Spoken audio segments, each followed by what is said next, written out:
इसलिए बीएसएससी से आग्रह कर रहे हैं कि आप पूरी पारदर्शिता के साथ द्वितीय इंटर स्तरीय बहाली को पूरा कीजिए और एक तय समय सीमा के अंदर इस बहाली को पूरा कीजिए।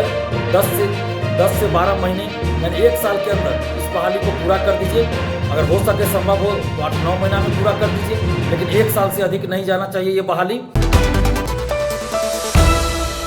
तकरीबन 9 सालों के बाद बीएसएससी यानी सचिवालय सहायक की बहाली आई है फिर से, और अब कहीं ना कहीं जो लास्ट ऑप्शन है, जो पेमेंट का ऑप्शन है, उसमें कहीं ना कहीं लोगों के, बच्चों के पैसे, अभ्यर्थियों के पैसे फंस जा रहे हैं। इसको लेकर के जो छात्र हैं तदलीफ हैं, इससे पहले उन्होंने भी बीएसएससी के एग्ज़ाम को लेकर के, इससे पहले जो एग्ज़ाम हुए थे उस पर भी इन्होंने कहा था, जो कई धांधलियाँ हुई थी उस पर भी उन्होंने सरकार के से शिकायत की थी। लेकिन इस बार भी वो सरकार से साफ तौर पर ये मांग कर रहे हैं कि ये जो खामियाँ आ रही हैं, ये जो मुश्किलें अटकलें आ रही हैं जो बीएसएससी में, जो पेमेंट के ऑप्शन में, उसे सरकार देखे और कहीं ना कहीं ये बात कर रहे हैं कि जो मुश्किलें आ रही हैं उन पे उसका सरकार समाधान करे। क्या कुछ कह रहे हैं दिलीप, आप पहले इस वीडियो में सुनिए। नमस्कार दोस्तों, मैं दिलीप कुमार। दोस्तों, बीएसएससी द्वितीय इंटर स्तरीय के फॉर्म भरने में कुछ समस्याएं आ रही है। हजारों अभ्यर्थी इस समस्या के कारण परेशान हो गए हैं।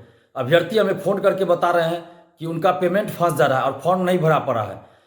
कई अभ्यर्थी ऐसे हैं जो 2-2 बार, 3-3 बार, कुछ अभ्यर्थी तो 4-4 बार पेमेंट कर दिए, लेकिन उनका पेमेंट क्लियर नहीं हुआ, पेमेंट फंस गया और वो आगे फॉर्म नहीं भर पा रहे हैं। 9 साल के बाद बीएसएससी द्वारा इंटर स्तरीय बहाली आई है।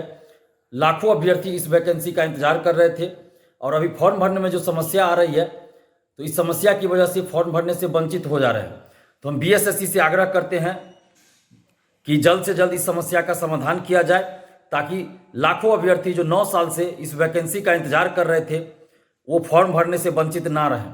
इसलिए बीएसएससी से हम आग्रह कर रहे हैं कि पेमेंट जो फंस जा रहा है या फॉर्म भरने में और जो समस्या आ रही है, उन समस्याओं का समाधान जल्द से जल्द किया जाए, ताकि जो अभ्यर्थी अभी परेशान हो रहे हैं उनकी परेशानी दूर हो सके और वो बीएसएससी द्वितीय इंटर स्तरीय के लिए फॉर्म भरने के बाद अच्छी से तैयारी कर सके और वो मानसिक रूप से अपने आप को परेशान महसूस न करे।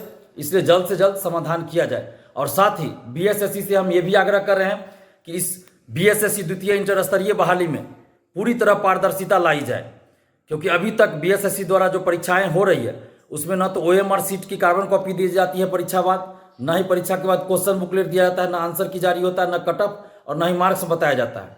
इसलिए हम बीएसएससी से आग्रह कर रहे हैं कि आप पूरी पारदर्शिता के साथ द्वितीय इंटर स्तरीय बहाली को पूरा कीजिए और एक तय समय सीमा के अंदर इस बहाली को पूरा कीजिए।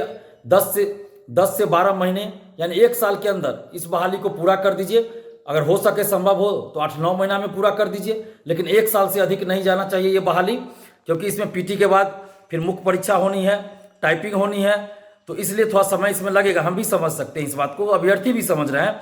तो इसलिए हम ये कह रहे हैं कि 1 साल के अंदर ये बहाली पूरी हो जानी चाहिए। इस बात का भी बीएसएससी को ध्यान रखना चाहिए, क्योंकि इससे पहले जो बहाली आई थी वो 8 साल के बाद वो बहाली पूरी हुई, तो वैसा हश्र इस बहाली का न हो।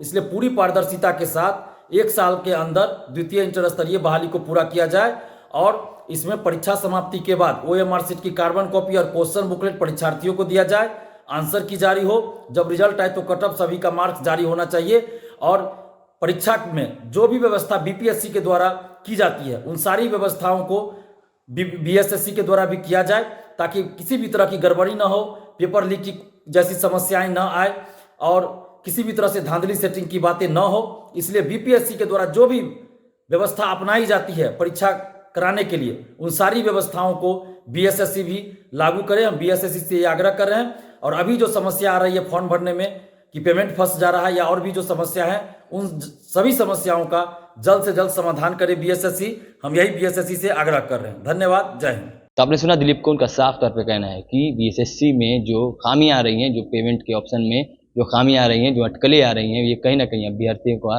जो अंदर का जोश है वो कहीं ना कहीं कम कर रही है। और इसको लेकर के उन्होंने साफ तौर से सरकार से मांग की है कि सरकार इस पर ध्यान दे और उन बीएसएससी के जो ऑफिस हैं उन पे कहीं ना कहीं इस सचिवालय सहायक के जो कार्यालय हैं उनको आग्रह कर रहे हैं कि कहीं ना कहीं ये जो कैश के जो पेमेंट जो ऑनलाइन पेमेंट जो हो रहे हैं उसमें जो अटकलें आ रही हैं उसको सरकार कहीं ना कहीं देखे और जो कार्यालय है वो देखे और सरकार इन खामियों को दूर करे। क्या कुछ कह रहे थे दिलीप, आपने इस वीडियो में सुना, आपकी प्रतिक्रिया क्या है कमेंट बॉक्स में जरूर दें। तमाम खबरों के लिए जुड़े रहे हमारे चैनल इनसाइड के साथ। तब तक के लिए धन्यवाद।